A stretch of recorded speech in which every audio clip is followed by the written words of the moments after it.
என்ற சொல்லில் இருந்துதான் அரசன் என்ற சொல் வந்திருக்கிறது என்றால் நம்மால் நம்ப முடியுமா?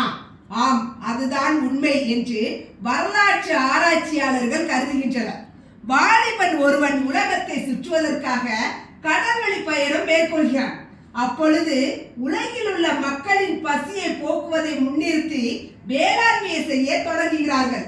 அதன் மூலம் கிடைக்கும் அரிசியை கொண்டு உலகத்தின் பசியை போக்க முடியும் என்று நம்புகிறார்கள்.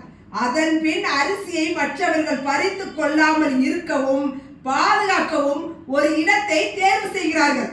அதுதான் கோட்டை. கோட்டையில் இருக்கும் அரிசியை பாதுகாத்து அவன் மக்களுக்கு வழங்க தொடங்குகிறான்.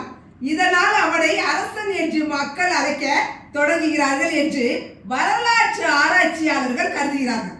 ரஷ்யாவில் மன்னனை காபோன் என்று அழைப்பார்கள்.